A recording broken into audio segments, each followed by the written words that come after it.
Joining me right now, Tennessee Congresswoman Marsha Blackburn. Good to see you, Congresswoman. You too. What do you make of these two victories that the Democrats got? Well, I think we have to remember we picked up another congressional seat, and when we have a Mayor Curtis sworn in as a congressman, he is going to be another vote for us for tax reform and the other components we're trying to finish. With the two governors' races, they really were not surprising. They are elections where we were, kind of expected, as if you will, to not perform as well. New Jersey with the pension problems that are there, the suburbs of Washington, D.C. that are Northern Virginia. And Trish, I got to tell you, there is a lot of resistance to draining the swamp. But then you look at Southwest Virginia. Because they're living off of it, right? They are living. In Fairfax County? Yes, that's exactly right. They're living off of it, and they do not want to drain the swamp. So they're very much opposed to the work that Congress and the President are doing right now to roll back regulation and to free up the American people and protect their pocketbooks from Washington getting a bigger chunk. So, there's kind of an expectation there. But look at what happened in Southwest Virginia, where the President came in, Gillespie campaigned with the President, and you look at the difference that are there. It's like two completely different pictures of what happened in one state.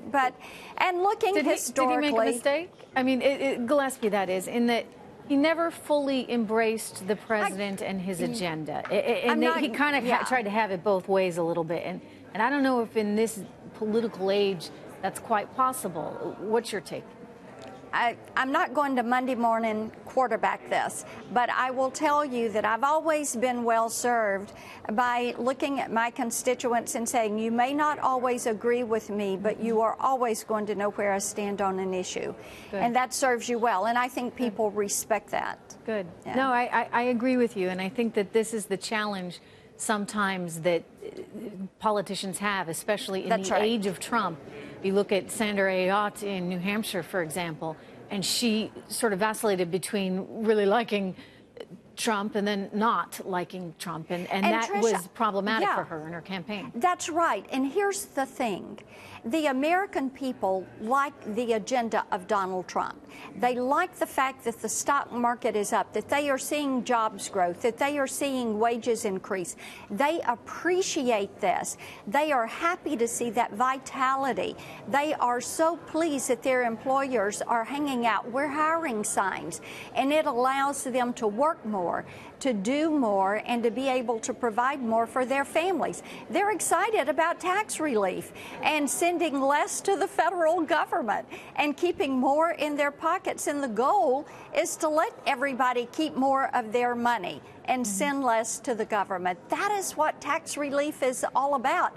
And people like this agenda. And I can't tell you the number of times I've been talking to people, and they may say, oh, well, I didn't vote for President Trump, or, he is not my favorite person. But I got to tell you this, you need to get behind him. We want people to support the president. We want people to stand with the president because he is doing the right thing for the country.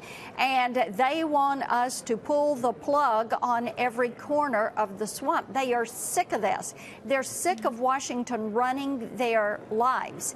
And I think that those are important messages to send and for us to hear. Are you going to get tax reform done? Oh, yes, we're going to get tax reform done. Good. Yes. No, you need to. And I think the voters expect you, and certainly the president expects you to do it. They do. The voters have expectations because we have set expectations. You give us the House, the Senate, and the White House. We're going to give you Obamacare relief. We're going to give you tax relief. We're going to build a wall. We are going to support getting these things accomplished. We're going to focus on the nation's infrastructure, and we're going to roll back regulation. And it is imperative that we deliver. Get to work. All right. Congresswoman, good to see you. Thank you very much. Good to see you, Trish, always. Bye-bye.